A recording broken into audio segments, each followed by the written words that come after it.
Good morning everyone. Sige po tayo pong lahat ay tumayo. Hallelujah! At sabay-sabay po natin purihin ang ating Diyos. Hallelujah! Come on, let's open our hearts. Open our mouth. Come on, let's worship Him. Hallelujah! Oh, purihin ka.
Siya'y ang ating Diyos.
O God.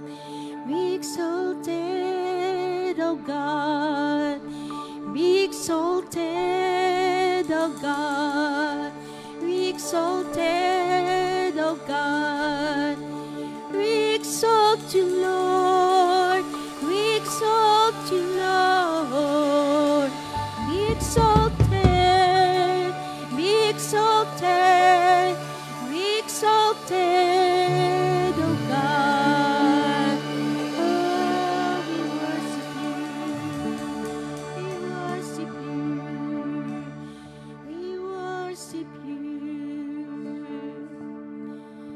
Thank you, Lord. Hallelujah. Thank you, Father.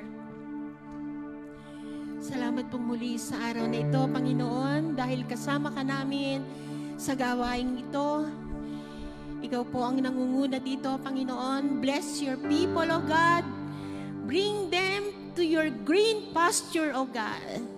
Nais naming mapagpala, nais naming makarinig ng iyong mga salita na hindi nakakasawa, nakakapagpalakas, nakakapagpaapoy sa amin, Panginoon.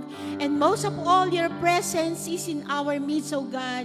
Sa buhay din ng bawat isa, narito ka, Panginoon. Thank you, Father. Wala po kaming itataas na ibang pangalan, kundi ikaw lang. Ini-exalt ka namin, nililip ka namin, Panginoon, dinadakila ka namin. Walang ibang pangalan na karapat-dapat na tumanggap ng lahat ng papuri, pasasalamat ng iyong mga anak. Sa pangalan mo lang, Panginoong Jesus. Amen and amen. Thank you, Lord. Hallelujah.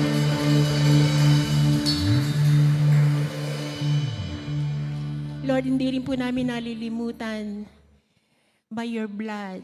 In your blood, O God, we are safe. You are our refuge. You are our protection. Kahit sa aming mga pamilya, ikaw ang aming shield. Ikaw ang covering namin, Panginoon. Thank you for your blood, O God. Amen and amen. Amen. Tayo ay manatiling nakatayo. So, babasahin natin ang salita ng ating Panginoon sa umagang ito na makikita natin sa Hebrews chapter 10, 16 to 18. Hebrews chapter 10, 16 to 18, sabi diyan, "This is the covenant that I will make with them after those days, says the Lord. I will put my laws into their hearts and in their minds I will write them. Then he adds, their sins and their lawless deeds I will remember no more. Now where there is remission of these, there is no longer an offering for sin." Amen. Minsan pa natin palakpakan ng Panginoon. Amen. Thank you, Lord. Okay, tayo po makakaupo na.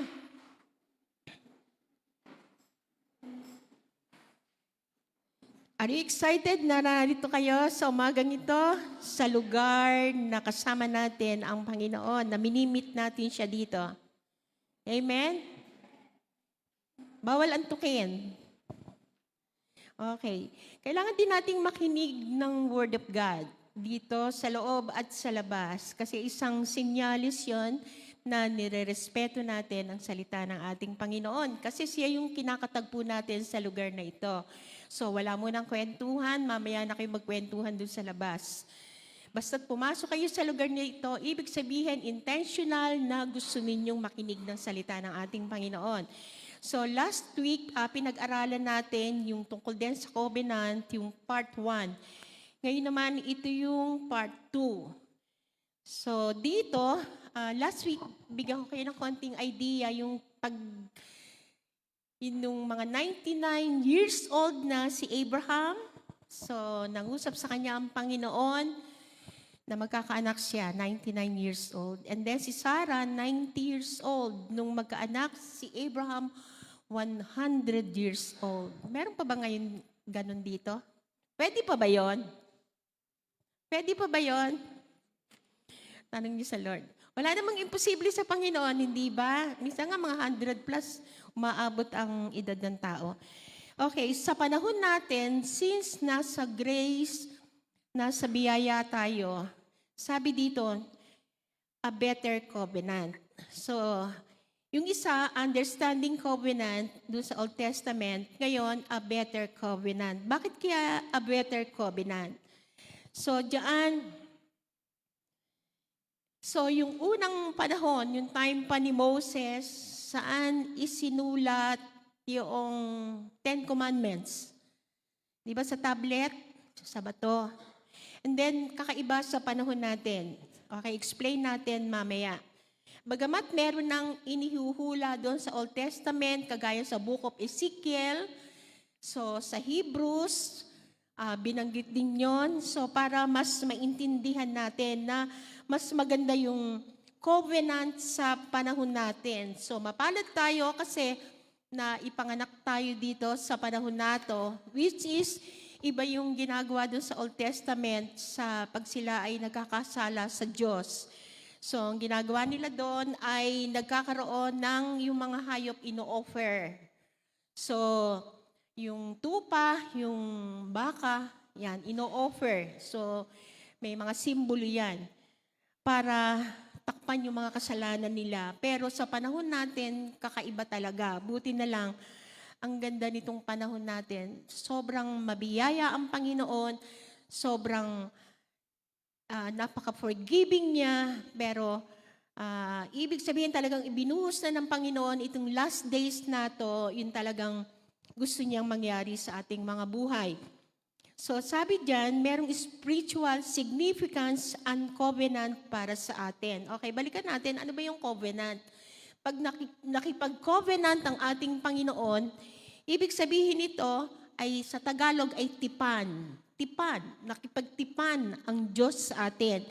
Ibig sabihin din ito ay kasunduan, testament, agreement. So, pag ang Diyos ang nakipagtipan, nakipag-usap, nakipagkontrata sa atin, so ibig sabihin, for sure talagang napaka-effective, napakabisa nito at talagang malaki ang impact nito sa atin kasi Diyos ang nakipagtipan. So tinawag niya si Abraham, sabi niya doon pa lang sa pagtawag niya kay Abraham ay nangako na ang Diyos na gusto niyang paramihin ang lahi.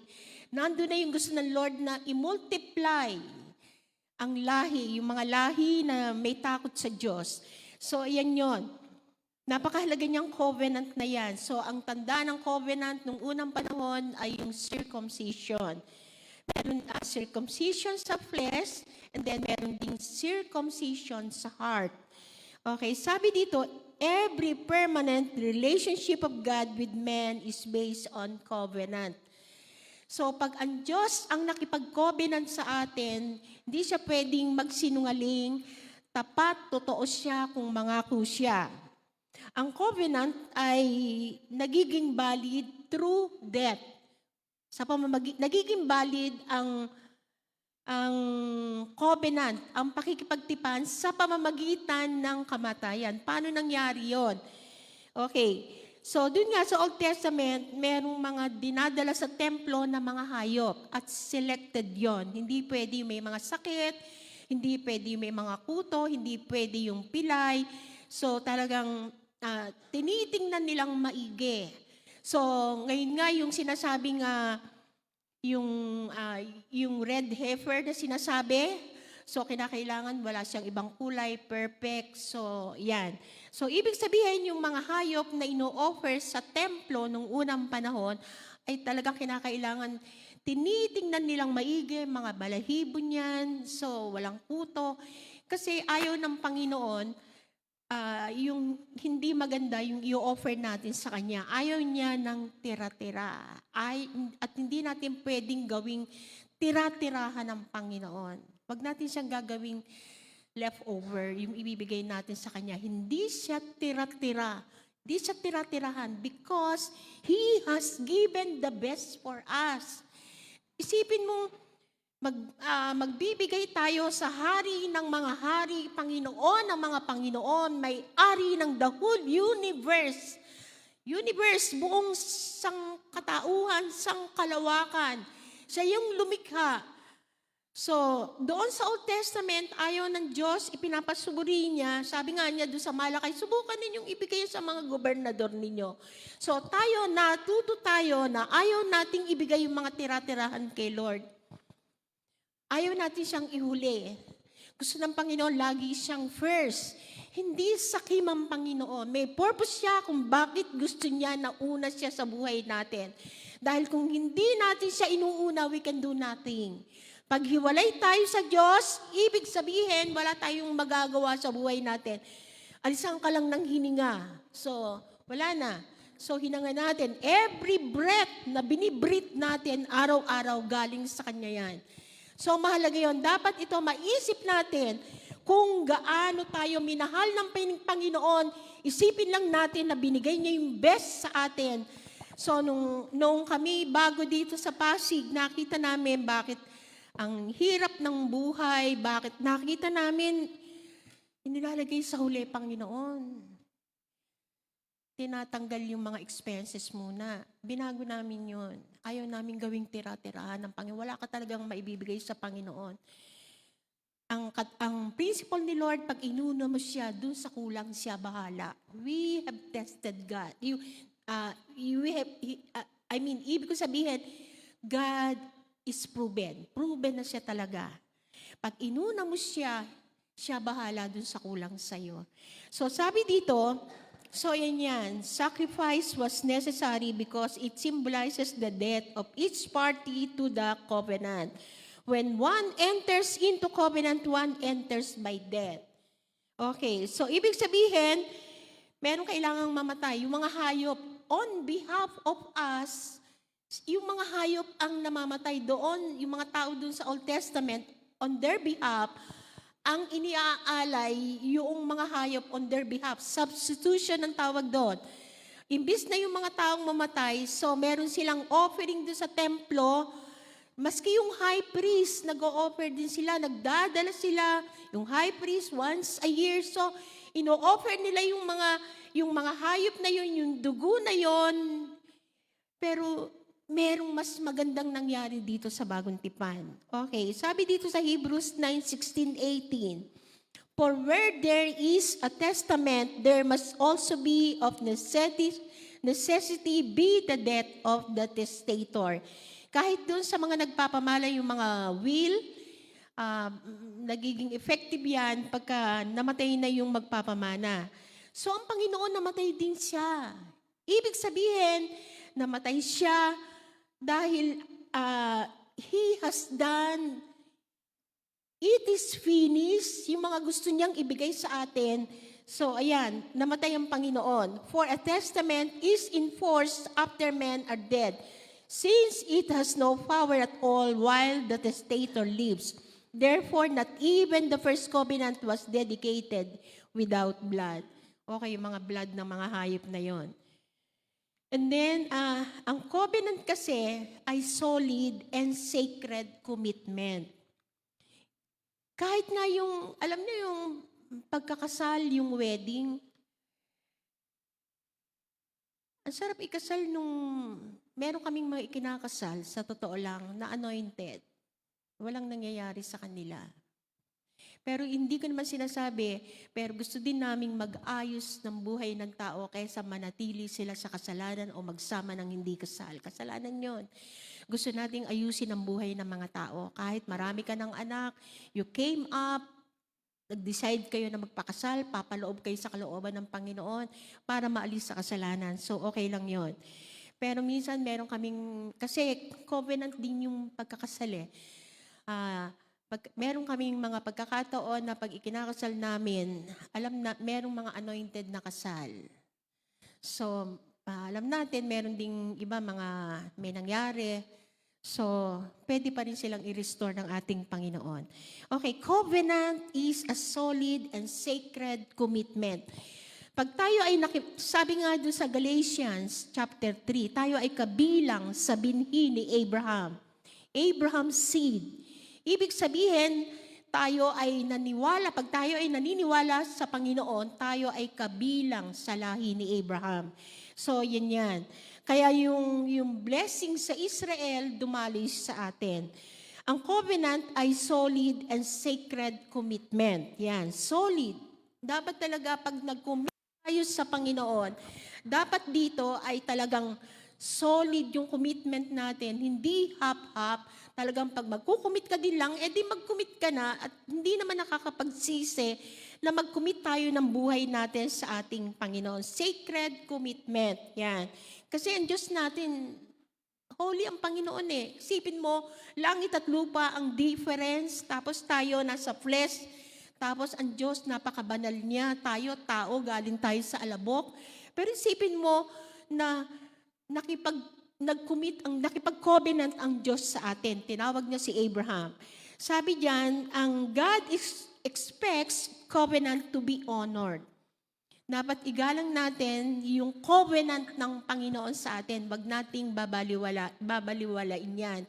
So, ibig sabihin, we are chosen people. We are God's possession. Pag-aari tayo ng Panginoon. So, isipin mo na hindi tayo worthy na maging pag-aari ng Panginoon. Sa 1 Peter 2:9, di ba sabi na, you are a chosen race. We are a chosen race. Tayo, may royal priesthood tayo. May pagkatawag tayong parang dugong bughaw. Kasi ang Diyos, ang ating Panginoon, hari ng mga hari, Panginoon ng mga Panginoon. So, ibig sabihin, tayo ay pag-aari niya, nakakatakot sa mundong ito, lalo na ngayon sa panahon nato na mawala tayo sa kamay ng Panginoon. Hindi ka magiging safe pag tayo ay lalayo pa sa kamay ng ating Panginoon. Kanina na pa tayo pupunta. Wala na tayong mapupuntahan. Nakikita na natin yung nangyayari ngayon. Sabi nga ni Peter, Panginoon, saan ako pupunta? So, sa Panginoon lang talaga tayo. So, pag umalis pa tayo sa Panginoon, saan na tayo pupunta? Mapapahamak tayo. So, ang gusto ng Panginoon, i-honor natin, seryosohin natin ang covenant niya sa atin. Wag nating i-take for granted. Even yung calling niya natin sa atin, wag nating i-take for granted yan. Pasalamat tayo, yung paglilingkod natin, it is an honor. Wag niyong i-take for granted ang paglilingkod sa Diyos. It is a privilege, not a burden. Tandaan natin yan. So tayo, nagkakaisa tayo kasi mahal natin ang Panginoon, gusto natin siyang paglingkuran. At nakaka-amaze na sino tayo para tawagin ng Panginoon. Hindi nga lahat tayo napahiwalay sa Kanya. Siya pa rin yung umabot sa atin. Hindi naman tayo pumili sa Lord eh. Hindi natin siya pipiliin yung kung wala tayo sa Kanya. Siya yung pumili sa atin. Sabi nga, marami ang tinawag, pero kakaunti ang sumunod. Di ba? Ibig sabihin, maraming tinatawag ang Panginoon, pero lahat tinatawag ng Panginoon, gusto niyang makonect sa Kanya. Pero kakaunti lang ang nagre-respond. Many are called, but few are chosen. Hindi ibig sabihin na namimili ang Diyos. Nasa sa atin, sa Kanyang mga nagre-respond sa Kanya. And then, sabi diyan, this covenant was formed with Christ as mediator. Hindi si Mary ang mediator. Walang sinabi sa Bible na siya yung mediator. Ang sinabi sa Bible, I am the way, the truth, and the life. No one can come to the Father but through Jesus. So, kung si Mary ang sinabi sa Bible, si Mary, kamukha din nating tao. Binanggit niya sa Luke chapter 2, my Lord, my Savior, kailangan din niya ng tagapagligtas. Kung hindi nag-respond si Mary para ipanganak siya dito sa lupa, kasi kailangan dumaan talaga ipanganak ng tao si Jesus. Kasi nagkatawan tao siya. Si Mary, pag babasahin niyo yung mga sinabi niya, nung isugo sa kanya yung isang anghel, si Gabriel, sabi niya, my Lord, my Savior. So, kailangan din niya ng tagapagligtas. Katulad din natin siyang tao. Isang araw, ang dami naming nasa lubong dyan. Sunday, ng gabi, ang haba. Tapos may ilaw. Nalulungkot ako. Sabi ko, Panginoon, buksan mo isip ng mga taong ito na makilala ka nila. Kasi bulag pa nga. Hindi nila nauunawaan kung ano yung nakalagay sa Bible. So, tinitingnan ko yung mga bulaklak. Sabi ko, ang fresh pa ng bulaklak. Yun tinitingnan ko talagang nandun yung, meron din silang gusto nilang, kasi hindi nila alam eh.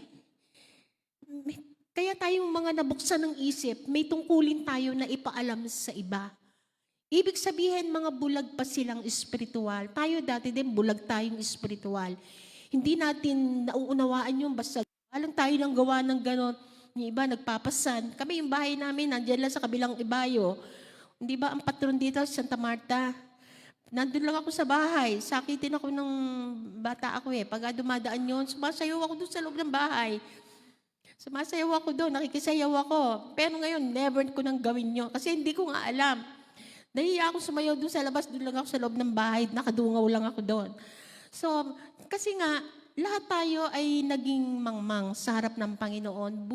Isipin mo, pag binasa mo yung Isaiah 44, chapter 44, sabi doon, kukuha ng kahoy, ng bato, huhugisan, lilok. And then, yung matitira, igagatong. Isipin mo, tapos ginawang Diyos. So, makikita natin na yung pinagtirahan, gagawing Diyos. Alam niyo ba, isang araw mawawala. Even, sabi sa Isaiah, even yung mga manufacturer na yan. So, isang araw, aalisin ng Panginoon yan. Pero yung pag-pray natin, na sila ay makakilala sa Panginoon at talagang maging buhay yung pananampalataya nila. Kasi mostly, halos lahat tayo galing doon. Bili pa ako ng Diyos ang 20 pesos nung panahon na yon. Yung mga pinapalit ng ginto. Wala akong ginto. Kaya mura pa yung mga idols na yung mga 20 pesos meron pa noon. So ngayon, mabuksan ng isip ko, never akong bumili dyan. Kahit nga minsan pagka merong nagmomosiko, yung mosiko dyan sa yung minsan mga nanghihingi, hindi ako nagbibigay doon para doon. So, di ba merong mga nanghihingi yung pagka malapit na pista? Ang suportahan natin yung gawain ng Panginoon. Okay, sabi dyan, kaya sinasabi ding, tanda natin, si Jesus lang ang mediator. Okay, siya lang yung sinabi sa Bible na tagapamagitan natin sa Ama. Okay, tsaka sa tao. Siya lang. Kasi si Jesus perfect siya, wala siyang kasalanan. Better Covenant, Hebrews 7:22, sabi dyan, in keeping with the oaths, greater strength and force, Jesus has become the guarantee of a better, stronger agreement, a more excellent and more advantageous covenant. Sa Amplified. Okay. Siya yung naging guarantee. In other words, siya yung guarantor. Hindi ba meron tayong dinideclare after service yung the blessing, yung nasa Numbers chapter 6, 24 to 27? Sino guarantor doon? Sino yung naggagarantya doon?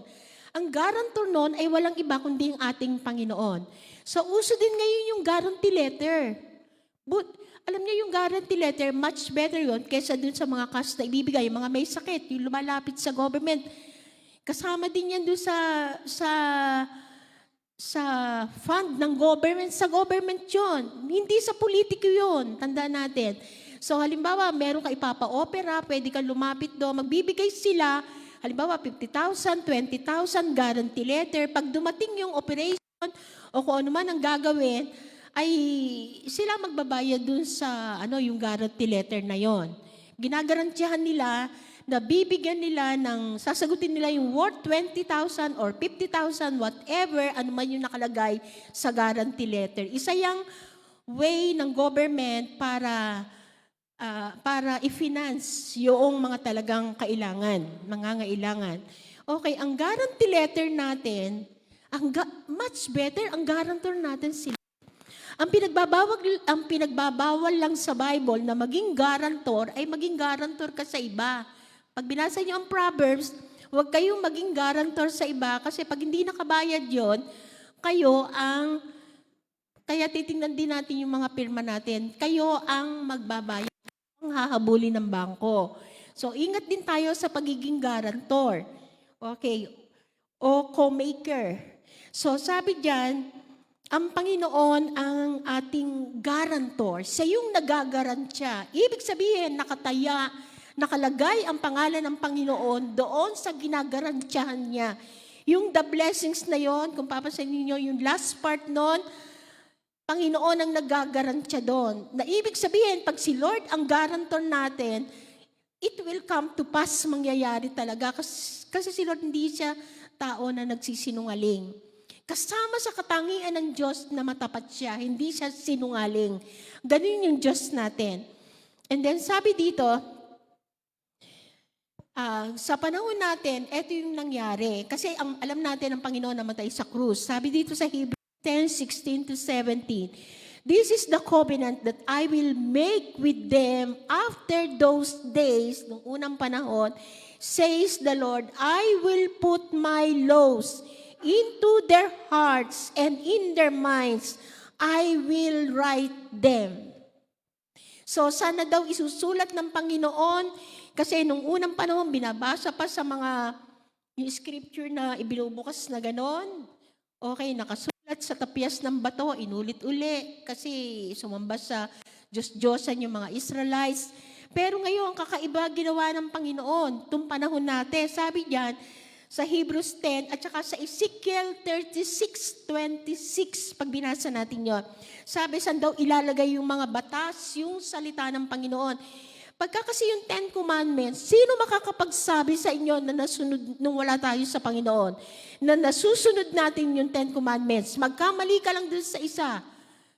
Damay na yung iba. Walang nakakasunod sa atin, tama? Nakakasunod ba kayo? Yung mayaman na lalapit sa Panginoon, sabi niya, nasunod ko na yan, pero nung ipinabebenta sa kanya yung kayamanan niya, hindi siya makasunod. So, ibig sabihin, hindi siya makasunod. So tayo, nakita ng Panginoon yung kalagayan natin na hindi tayo makasunod. Kaya ang ginawa ng Panginoon, siya na yung bumaba dito sa lupa para yung ginawa niya dun sa krus, tatanggapin lang natin para makasunod tayo. Yun ang ibig sabihin nun. Without God, hindi tayo talaga makakasunod. Okay. Sabihin niyo sa amin, ni Pastor, hindi ka ba nagkakasala? Minsan tinatanong to ni Pastor, hindi ka ba nagkakasala sa isip, sa mata, sa nadidinig mo, sa bibig? Para sabihin natin hindi kayo nagkakasala. So, ibig sabihin, pag tayo ay nabubuyo sa mga ganong kasalanan, nasa atin pang Holy Spirit, may nagkukonvict sa atin na umalis tayo sa mga ganong kasalanan. Okay. So sabi diyan, I will put my laws. Ilalagay ko ang aking mga salita. Tingnan nyo to, kahit nga, pag kayo'y tumanggap sa Panginoon, kahit nga walang mangusap sa'yo, kahit nga walang magsalita sa'yo, hindi ba merong conviction doon sa loob? Nararamdaman niyo yun na mali talaga yung ginagawa natin? O kaya nakapagbitaw tayo ng pangit na salita, tapos na-convict ka. Hindi ba meron tayong antig doon sa loob na parang hindi ka mapakali? Nararamdaman niyo ba yon? Ibig sabihin, pag nararamdaman natin yon, hindi matigas ang puso natin, malambot. Pag ikaw wala kang nadidinig, immune, kinakali yung puso, magtaka ka. Mas maganda yung nararamdaman mo, may conviction, kesa yung parang manhid ang puso natin, na immune sa kasalanan. Delikado yon. Kailangan ipadig, ipahukay sa Panginoon yung puso na yan, ipalambot sa Panginoon, parang palambutin, parang yung sa magsasaka. Yung lupa, inaararo. And then sabi diyan, ilalagay sa heart, tsaka sa isip natin. So, kasi hindi natin talaga matupad. Then he adds, their sins and their lawless deeds I will remember no more. Hindi ko naalalahanin yung, kay Lord ganito, pag seryoso kang inihingi mo talaga, pag seryoso ka talagang humingi ng tawad, ibig sabihin, bibitawan mo yung kasalanan na yon. Pero pagka bulaklak lang ng dila o ng bibig, Lord, forgive me, sorry, pero balik at balik ka dun sa kasalanan, hindi ka seryoso. Pagka seryoso tayo talaga, we are willing to abandon that sin. Willing tayong iwanan, and then, hingi tayo ng tawad sa Panginoon, willing tayong iwanan at magpatuloy sa Panginoon. Kasi pag hindi ang totoong repentance, iniiwan ng kasalanan at humaharap sa Diyos, nagpapatuloy. Hindi yung iniwan ng kasalanan, hindi nagpatuloy sa Diyos. Hindi mo kakayanin yun. So, ibig sabihin, yung ngayon, since nasa atin ang Holy Spirit, we are the temple of the Holy Spirit. Tinirhan tayo ng Holy Spirit. Yung gathering na ganito, nandito yung presence din, corporate anointing. Ibig sabihin, nandito din yung presence ng ating Panginoon. Na atin din siya. Okay. So, ipacheck natin sa Panginoon pag tayo ay matigas ang puso natin. Ibig sabihin, kinakailangan i-recommit, i-surrender uli ang buhay sa Panginoon at maging seryoso. Kasi ayaw ng Panginoon na paulit-ulit, pabalik-balik tayo. Sa una, makakalusot-lusot ka pa dahil mabiyaya ang Panginoon. Pero pag matigas ang ulo, iba na. I-expose ng Lord. Katulad ng nangyayari ngayon sa government natin, I believe matagal ng panahon yan, iba't iba pang panahon yan. Yun nangyari yan. Alam niyo ba ang trabaho natin? Minsan tayo, sa totoo lang, nakikarried away tayo sa nangyayari sa mga problema sa government. Di ba? Totoo yun. Nung matuklasan natin, nakakalungkot, nakakasakit ng loob. Pero alam niyo ba, ano ang tungkulin natin? Ang tungkulin natin ay ipag-praise sila. Yun ang tungkulin talaga natin. Romans chapter 12. Yun ang tungkulin natin as anak ng Lord. Hindi yung para manulsol pa o kaya ay dagdagan pa yung galit ng tao. Tayo yung peacemaker eh. Tayo yung sabi nga, bless your enemies. I-bless pa nga. Basahin niyo yung Romans 12:14. Paki-plus nga natin yung Romans 12:14. So ano sabi doon? Kasi minsan may tendency tayong ma-carried away. Yung ayaw talaga natin ng kasalanan.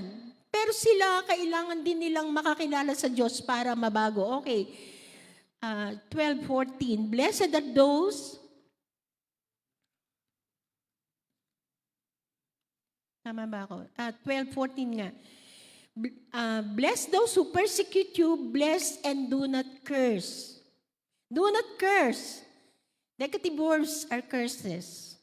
Hindi natin kina-curse yung mga anak natin. Ako nung bago pa akong mami, nakakapagsalita din ako ng negative. Pero nung maintindihan ko yung death and life are in the power of our tongue, dinisiplina ko din yung sarili ko. Pag ako'y nabibigla at nakapagbitaw ako ng negative words, hindi naman ako nagmumura, kinakancel ko yun, humihingi ako ng tawad sa Panginoon. So, sabi diyan, ang tungkulin natin, bless those who persecute you, bless and do not curse. So, maliwanag sa atin. So, kami, tungkulin namin pag-aralan yung mga nangyayari para i-update din kayo. At ito kasi may koneksyon sa nangyayari sa last days. So, alam natin, nakikita natin, ibubulgan naman ng Panginoon yan. Kung makalusot man sila dito sa lupa, alam natin, ang Panginoon, isang araw haharap talaga doon sa judge. Meron kasing judgment day. So, pag-pray natin, alam natin na mali yung mga ginagawa nila. Ang dami nagsasuffer. Ako nalulungkot doon sa mga nagsasuffer. Doon ako talaga nalulungkot. Pero kahit na ano pa yung ginagawa nila, naisip ko din nga yung mga OFW, meron din sila mga taxes, yung nagtitiis mapawalay. Pero tawag dito, nasisira ang pamilya, mga ganon. So alam natin yung mga epekto. So sana isang araw,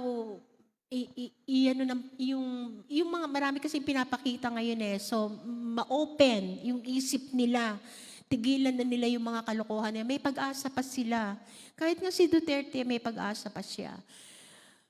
Sana kahit na minsan anong sama pa nila, tandaan natin, laging ang Panginoon, super mabiyaya ang Panginoon paglalapit, sila sa Panginoon, makilala nila yung buhay na Diyos. Yung totoong Diyos, hindi yung mga Diyos na ginawa ng tao.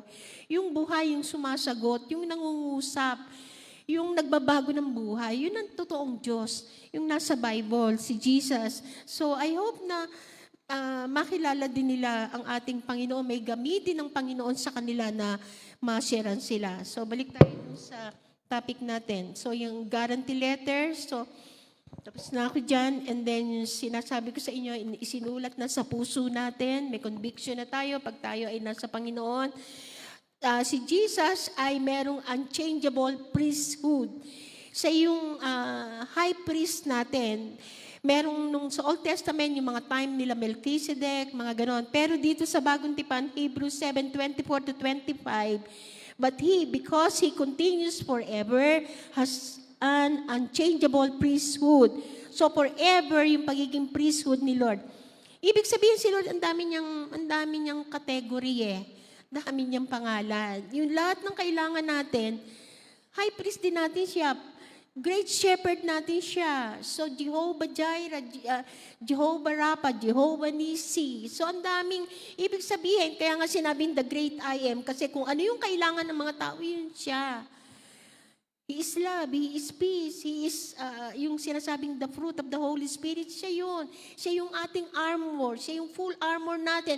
He is our helmet of salvation, He is the sword, He is the, ano yung nandito, breastplate of righteousness, siya yung righteousness natin. So, lahat, siya yun. Yun ang ibig sabihin nun.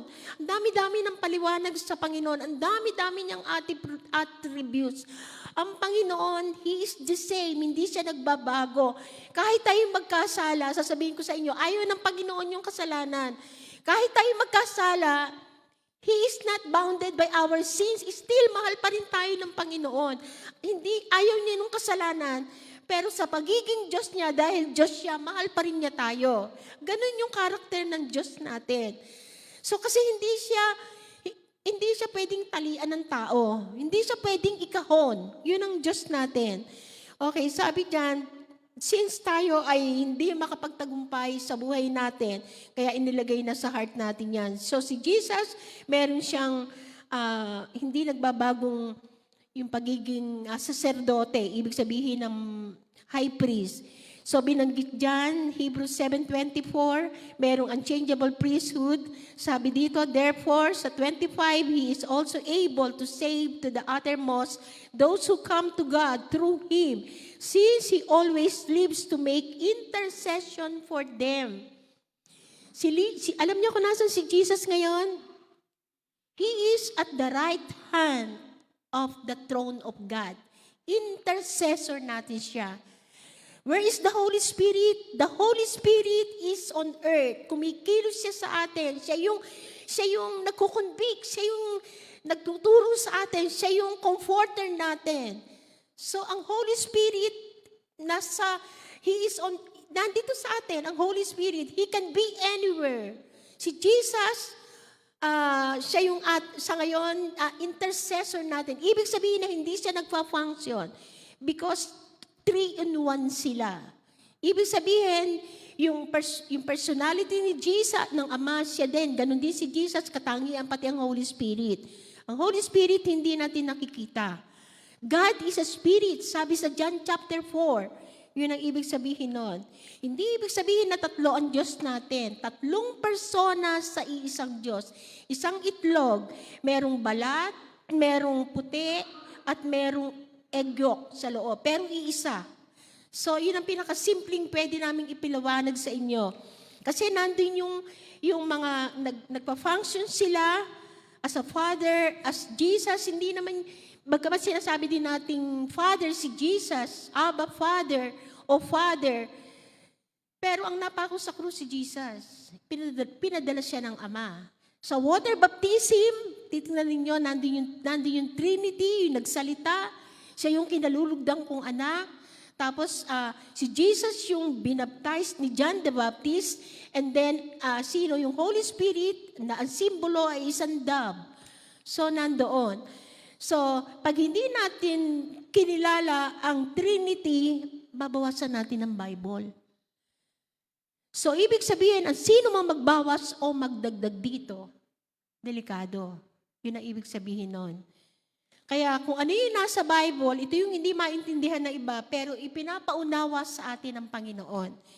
Okay. So, sabi diyan, si Jesus nga ay holy and blameless. Yan. Sinabi sa Hebrews 7:26-27. Siya yung ating high priest. At ang sabi diyan, who is holy, harmless, undefiled. Walang kasalanan ng Panginoon, sa totoo lang. Tinukso din siya sa pagkakatawan tao niya. Tinukso din siya. Nauuhaw siya, nagugutom talagang 100% na talagang nagkatawan-tawang Panginoon. Nag-identify siya, kaya naiintindihan niya yung kalagayan natin, naunawaan niya tayo. Pero sabi dito, who does not need daily as though high priest to offer up sacrifices first for his own sins and then, pero alam natin, hindi niya pwedeng i-offer yung sarili niya kung makasalanan ng Panginoon. So walang kasalanan ng Lord. And then, so, holy, blameless. Ang sabi din sa Hebrews 10:12-14, finished work. Tinarbaho na niya. Hindi ba dun sa Old Testament, paulit-ulit na nag-o-offer ng hayop? Matarbaho kaya yun. Sipin mong bitahin mo yun, hihilahin mo yun, i-check mo mga balahibo doon, kung may kuto, kung may sakit yung hayop. Trabaho yun. Tayo ang ginagawa natin, alam nyo, sa panahon natin, dumukot ka sa bulsa, ihanda mo yung para sa Panginoon, pumunta ka sa Kanya, offering din natin yung praises and worship sa Kanya, offering din natin kasama sa worship yung pagbibigay sa Kanya, lalo higit yung buhay natin. Kung pwede nga lang ako sumakay dito sa offering nato, naalala ko, merong isang bata na nag-offer ng buhay niya, pero hindi ko naman gagawin, inaano ko lang sa inyo, para lang maintindihan ninyo. Okay, merong isang bata na sumakay dun sa offering basket. Ibig sabihin, ini-offer niya yung offering yung buhay niya sa ating Panginoon. Nung nag-surrender tayo sa Lord, nung binigay natin ang buhay sa Kanya, huwag hap-hap. Ibigay na natin ng todo. Maglilingkod ka din lang, edi maglingkod ka na ng todo-todo. Ibigay na natin yung the best natin sa Panginoon kasi ano talaga siya, worthy siyang pagbigyan ng buhay natin talaga eh. Iisa na nga yung buhay natin, wag natin dalhin yung buhay natin kung saan-saan. Iisa lang ang buhay natin. Sabi nga sa Psalm 139, may nakatakdang araw, nakasulat sa libro ng Panginoon, kung ilang taon tayo titigil dito sa lupa. Wag nating aksayin yung buhay natin sa bisyo, sa mga kalokohan. Sayang, iisa na nga yung buhay natin. Ibigay na natin ng todo-todo sa Panginoon. Isipin mo, pag-report natin sa Panginoon, ano ginawa mo sa buhay mo? So, yung mga binigay sa atin ng Panginoon, ano ginawa mo sa pamilya mo? Nilapit mo ba? Mga anak mo? Nakarinig ba ng Word of God? Yung buhay natin. So, pag-report natin sa Panginoon, lahat kahit yung mga, marami tayong i-report sa Panginoon. Tandaan natin. Ang tinitingnan ng Panginoon, yung heart natin. Paano natin ginagawa? Halimbawa, may binigay ka sa Lord para mapapurihan ka lang. Natanggap mo na yung papuri ng tao. Pero pagka ikaw ay nagbigay talagang para sa Panginoon, ang Lord ang magre-reward sa atin. Mas maganda si Lord ang mag-reward. Kasi pag pinalakpakan ang tao at inangkin niya yung palakpak na yon, pero lahat, pag ikaw ang tayo pinapurihan, ibalik natin sa Panginoon. Ibigay natin sa Kanya. Pag tayo ginamit sa pagpapagaling, tayo instrumento lang. Pero ibigay natin, salamat Panginoon, ginamit mo ko para gumaling yung kapatid na yon. Hindi tayo nakakapagpagaling, sa totoo lang. Instrument lang tayo. Tandaan natin yun, na mahalaga yun. Huwag tayong yayabang. Ang itataas natin, ang Panginoon talaga. So, tinapos na niya. Sabi pa dito, okay, high priest natin siya, eternal high priest natin siya. Ito, Ephesians 1:7, redeemed by the blood. Ang nakakapag-redeem, ang nakakapagtubos, redemption. Di ba yung mga alakas, tinutubos? Tayo, nakasanla tayo nga sa kasalanan. Nakasanla nga tayo kay Satanas, yung dating natin, life. Pero ang Panginoon tinubos tayo. Ano ang bayad? Ang bayad, yung kanyang kamatayan sa krus. Ang bayad, yung kanyang banal na dugo. Naisanla tayo sa kasalanan. Tsaka umaayon tayo sa kasalanan dati. Pero ngayon, hindi na. So, anong ibig sabihin? Ang Lord ang tumubos, kaya sinasabi, redemption, redeemed by the blood. Kita niyo yung mga satanista, yung mga lagi silang pag may gagawin sila, minsan yung mga nila yung sa mga kulto, meron silang mga pinatay na hayop, meron din silang mga blood. Pinifake nila yung blood, pero alam niyo yung blood ni Lord lang talaga ang perfect. Wala nang iba. Ang dugo lang ng ating Panginoon na nakakapagpatawad, nakakapaglinis sa atin. Sabi niya, we are forgiven. Ephesians 1:7-8, tayo ay pinatawad ng ating Panginoon.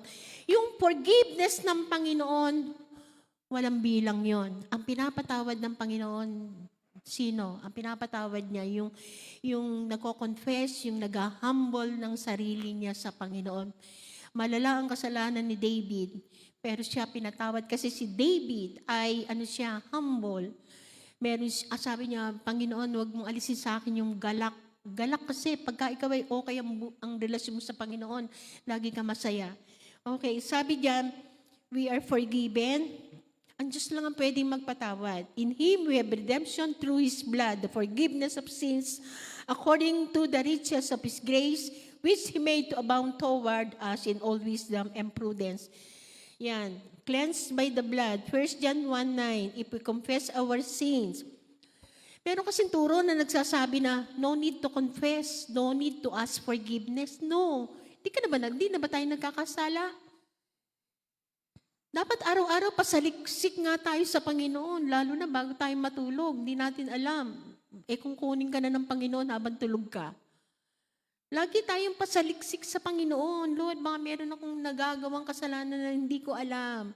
Yung sinasabing hidden fault, yung binanggit ni Pastor, sa Psalm 19 yata yun. Sabi niya, Lord, yung i-reveal pa sa atin yung mga hidden faults. Baka meron tayong mga kasalanan na hindi natin sinasadyang gawin. Ang Lord, ang galing niya magsaliksik, i-remind tayo.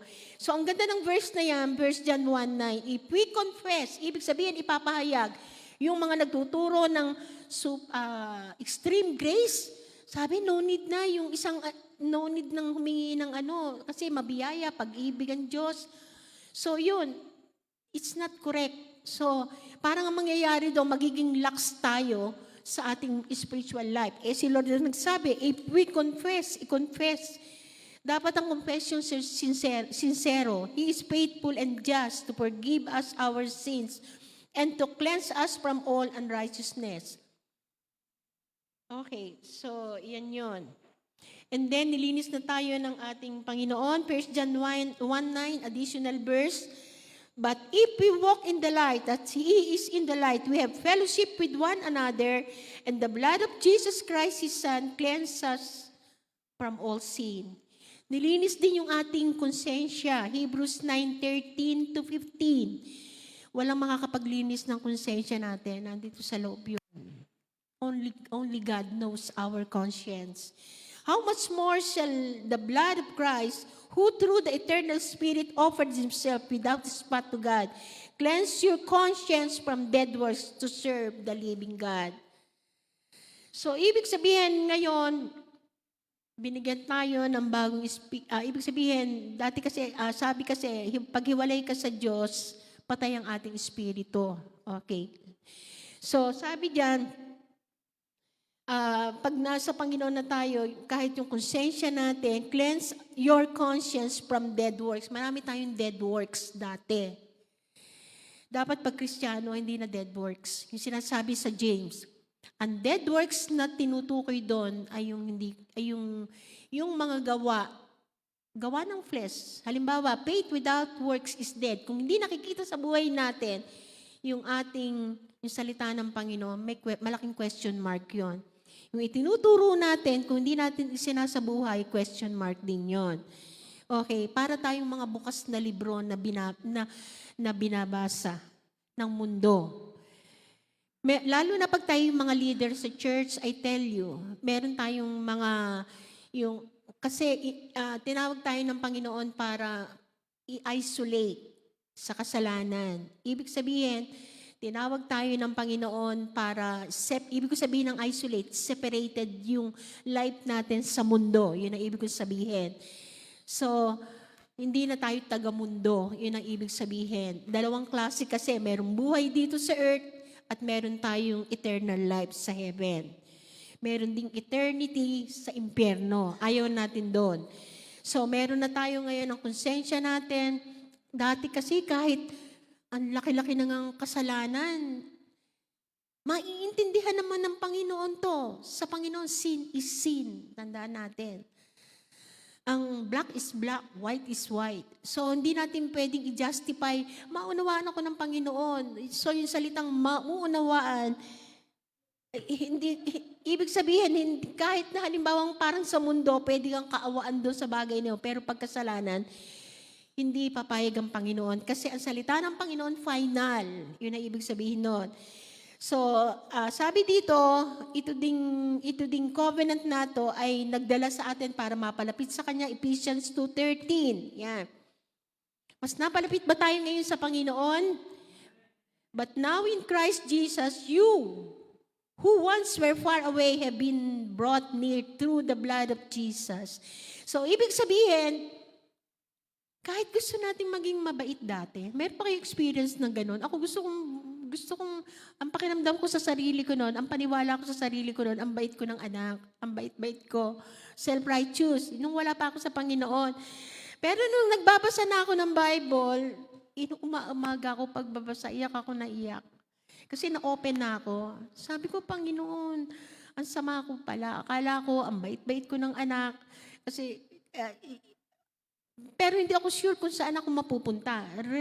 Religious din ako, pero hindi ako sure kung saan ako mapupunta pag namatay ako.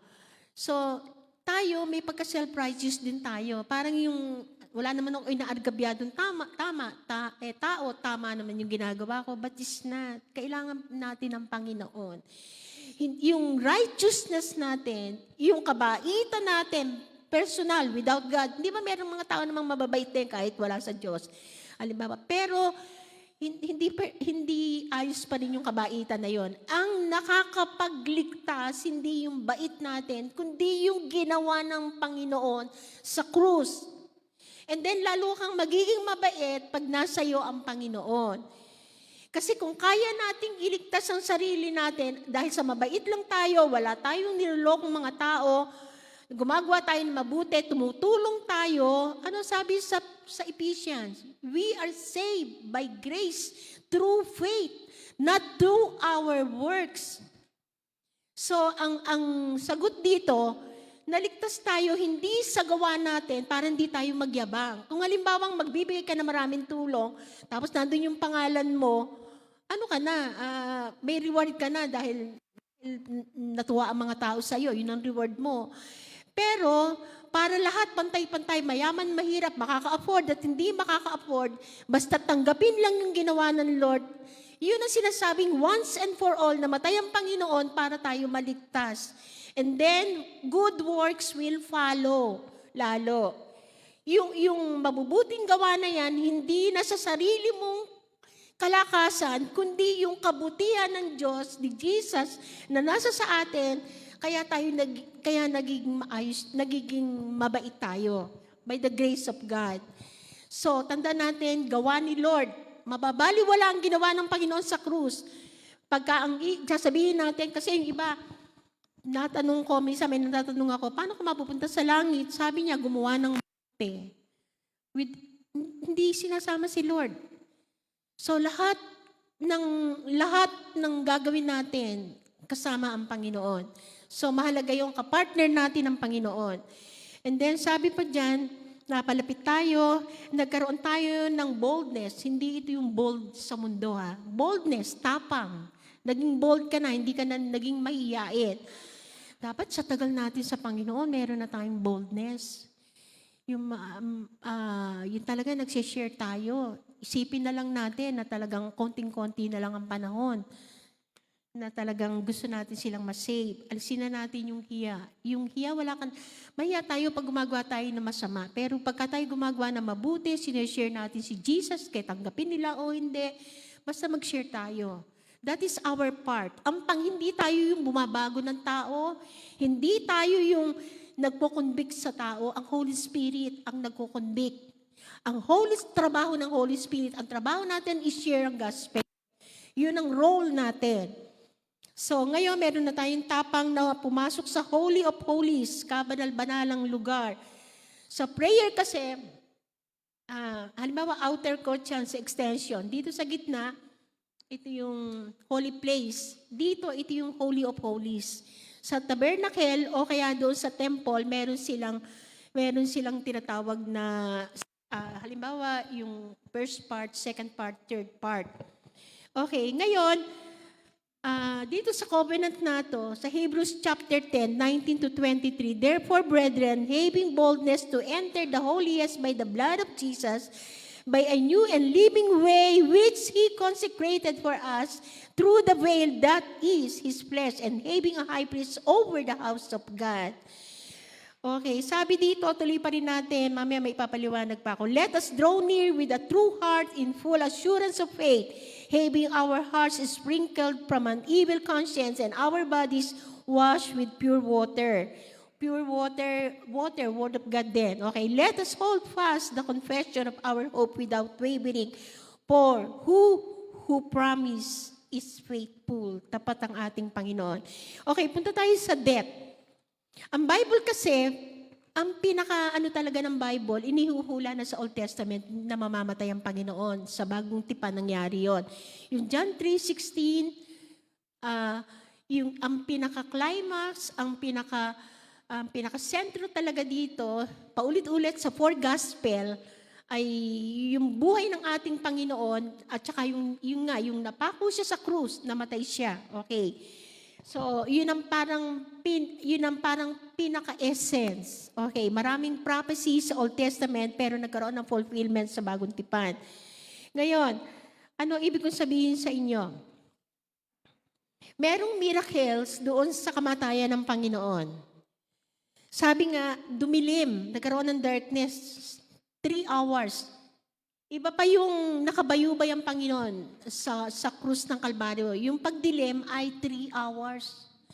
Ano ibig sabihin nung pagdilim na yon? Sabi sa Matthew 27:45, now from the 6th hour until the 9th hour there was darkness over all the land. So ibig sabihin ng darkness na yon, judgment yon. Isipin mo yung kalagayan ng Panginoon. Eto, imagine na lang natin. Ilang bilyon na tao na kinuha niya, dinala niya yung kasalanan. So talagang ang itsura ng Panginoon doon, yung darkness na yun ba, miracle yun nagdilim, 3 hours, pasan-pasan niya, dinala niya, kinuha niya yung, sa isang tao na lang, ilan ang kasalanan natin? Sapol nung tayo magkaisip, hanggang sa ngayon, ilang kasalanan ang nakumit na natin? Yung buong mundo pa yon. Pasan-pasan, dala-dala niya. Ibig sabihin, wala siyang kasalanan. Holy siya. Wala siyang kasalanan. Pero ang kasalanan, dinala niya. Siya yung umako. Siya yung, kumbaga, bumuhat. Siya yung talagang tinubos niya. So isipin natin, yung kadiliman na yan, di ba doon sa Old Testament, 3 araw na nagdilim, yung mga salot doon, ito yung judgment. Judgment ito nung panahon. Yung talagang ang ating Panginoon na judge siya, dapat tayo yung ma-judge doon. So isipin natin na, sabi nga ng Panginoon, not my will be done. Let this cup pass over me. Makalampas sa akin to, sa pagiging tao niya. So sabi niya sa Exodus 10:21 to 22, yun nga yung judgment na yan, yung kadiliman na yan. Then the Lord said to Moses, stretch out your hand toward heaven that there may be darkness over the land of Egypt, darkness which may even be felt. Ramdam na ramdam yung dilim. Sipin mo, so Moses stretched out his hand toward heaven and there was thick darkness in all the land of Egypt 3 days, ito 3 hours. Isipin mo ang Panginoon ang nag-judge. Tapos eto pa yung isang miracle nung kamatayan ng Panginoon. The veil was torn. Alam niyo ba yung veil na yon? Yung kortina na yon na nandoon sa temple. Sabi dito sa Matthew 27:51 to 53, then behold, the veil of the temple was torn into, nakapak, nahati. From top to bottom, and the earthquake, nagkaroon pa ng earthquake, and the rocks were split. Alam niyo ba kung gaano kakapal yung curtain na yun para mabiyak, para mahati? 4 inches. At ang tela noon ay mga woven. At alam niyo ba, ang taas, sabi nga, ni-research ko to, sabi dito, ang taas nito ay 60 feet tall. Brother Arnel, 18 meters more. Hindi ko alam kung how many metro to, itong front na to. Sa tingin mo, Brother Arnel? Meters lang, meters. Okay, so i-research nyo 40 feet, how many meters? Ito sabi dito, yung taas. Sabi yung height, sabi 60 feet or 18 meters mahigit. At yung width ng kortina na yon ay 30 feet. So kalahati ng 60 feet or 9 meters something. Sipin yung ang taas, ang bigat at eto pa. Ilan ang makakabuhat dun sa kortina na yun? Around 300 na mga priests. Imagine yung bigat na yon. Mula sa taas, hindi natin to alam. At sabi ko, gaano kayang kalawak, gaano kayang kataas, gaano kalapat. Tsaka nabiyak siya, pataas, pababa. So may ibig sabihin nun. Ano ibig sabihin nun? Romans 8:15. Basahin natin yung Romans 8:15. 300 mga saserdote yun para mabuhat yun. I-plus nga natin yung Romans 8:15. May ibig sabihin yun. Ang ibig sabihin nun, mauna pa akong sabihin sa inyo, for you did not receive the spirit of bondage again to fear, but you received the spirit of adoption by whom we cry out, Abba, Father. Makakadirekta na tayo ng tawag. Ibig sabihin, we can call Jesus anytime, anywhere. Abba, Father, makakatawag na tayo. Yun ang ibig sabihin. Noong unang panahon, may mga spokesman pa. Si Moses namamagitan sa Israel. Nangungusap ang Panginoon sa mga prophet, bagamat may mga prophet pa rin until now. But personally, we can call Abba, Father. Matatawag natin siya. Pwede tayo manalangin. Yun ang ibig sabihin nung nabiyak na hati yung kortina. We can go directly to God. Hindi natin kailangan yung may mga padrino. Sipin mo, pinabilis ng Panginoon, yung biyaya niya talagang ibinuhos niya sa atin, samantalahin na natin yan. We can call directly to God. Hindi natin kailangan yung dadaan pa tayo kay San Pedro. Walang ganun sa atin.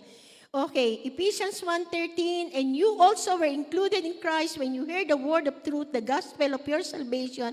Having believed, you were marked in Him with a seal, the promise of the Holy Spirit. May marka tayo sa Panginoon. May marka din si Antichrist. Ayan, ang linaw Meron tayong selyo, meron tayong seal.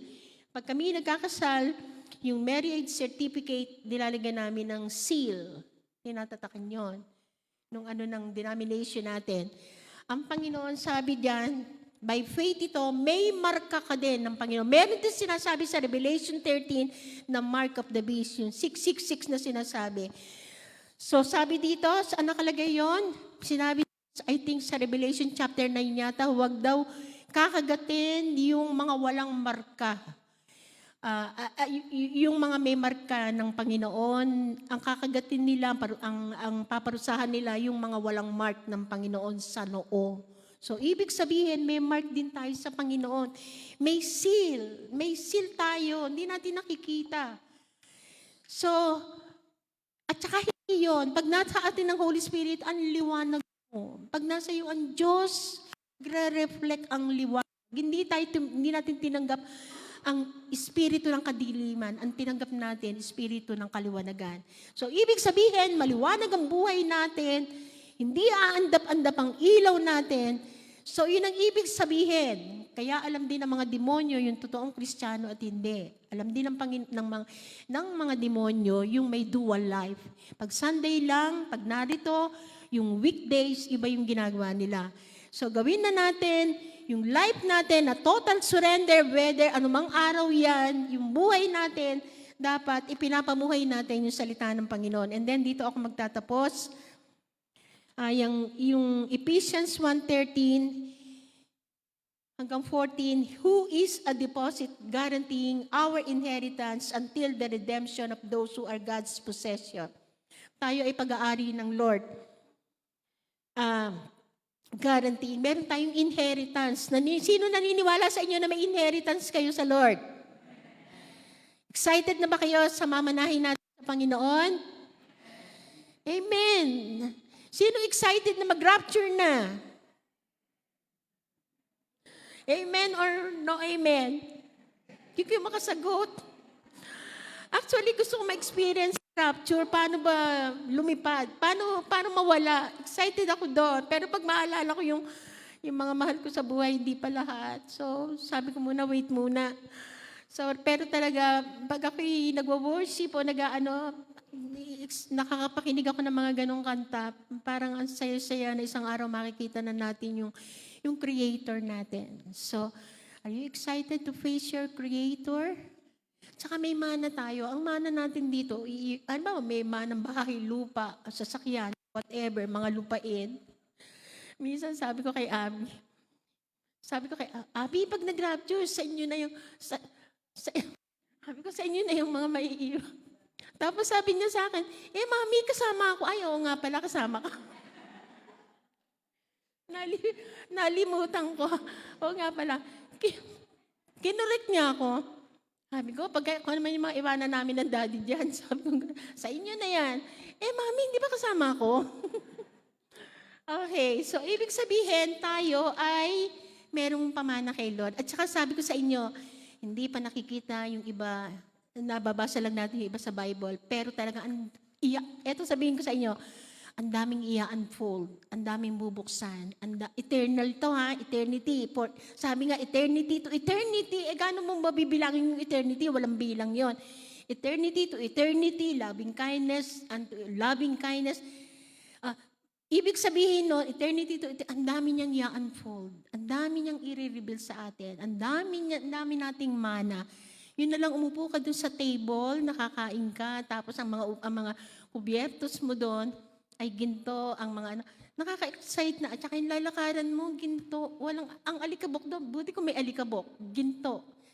Okay, so yun lang ang gusto ko i-share sa inyo sa umagang to. Let's pray. Father God, salamat po, Panginoon, sa umagang ito, sa inspirasyon ng iyong mga salita na kami ay napapalakas even sa pagtuturo ko. I'm encouraged, O God, sa mga promises mo, sa mga salita mo, sinasandigan namin, ay eternal God, hindi nagbabago at totoo ka sa mga salita mo, yung mga promises mo sa amin, iba na mapupulfill at ipufulfill mo, Panginoon. Salamat po, O God. Thank you, Father. We thank you and we love you. Patuloy mo i-glorify. Patuloy kang mag-glorify sa buhay ng iyong mga anak. Ikaw lang ang aming itataas. Lahat ng papuri pa sa salamat ay sa iyo lang, Panginoon. In Jesus' name we pray. Amen and amen. Okay. Thank you, Lord. Ngayon, pupunta tayo sa pagbibigay sa Lord. Okay.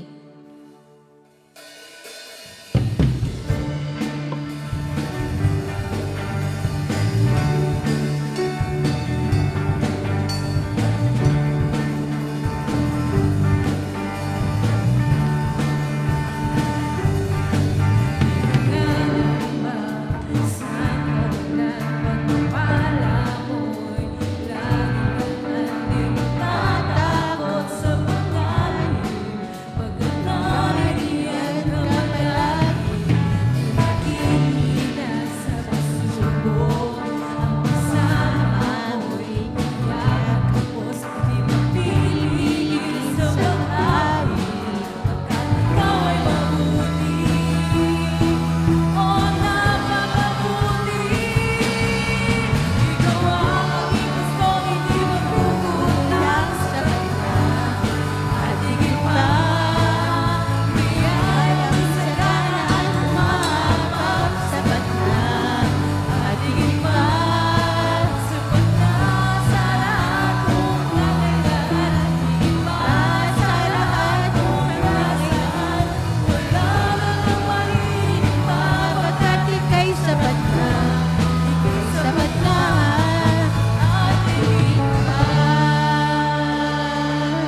Amen.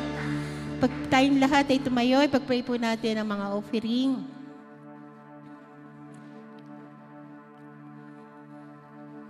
Thank you, Lord. Salamat po, Ama. Nakikita mo ang mga tithes and offering na yan. Ginagawa po namin yan dahil unang-una mahal ka namin.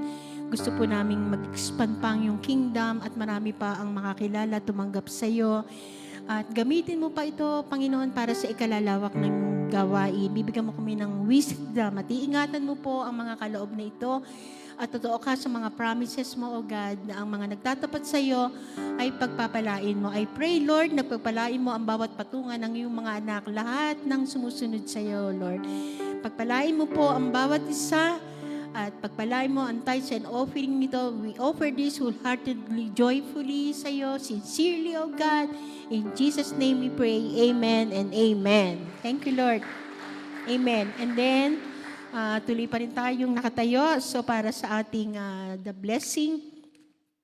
So, sabi dyan, ang guarantor natin dito ay ang ating Panginoon. Sa verse 22, sa Numbers chapter 6:22, and the Lord said to Moses, say to Aaron and his sons, this is the way you shall bless the Israelites.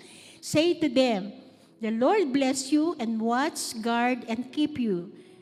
The Lord make His face to shine upon and enlighten you and be gracious, kind, merciful, and giving favor to you. The Lord lift up His approving countenance upon you and give you peace, tranquility of heart, and life continually. And they shall put my name upon the Israelites, and I will bless them. Verse 1, Deuteronomy 1:11, may the Lord, the God of your fathers, add to you 1,000 times as many as you are, and bless you just as He has promised you. Receive the blessing of God, guaranteed by God.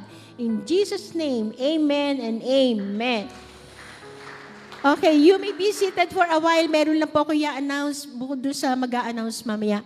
Ang ating pong encounter ay this coming October 31 and then November 1. Mag-i-start na po ang live class itong October. So yung pong mga excited na at naghihintay na encounter natin, Friday and Saturday po yon, October 31. Kasi ito po yung napag-usapan namin nung meeting ko sila, ito yung okay na schedule. October 31 at saka November 1. So yun po, paghandaan po natin ito. At yung mga sa live class, dapat mag-start na po ito this coming October. So yun lang po. Thank you po sa inyo.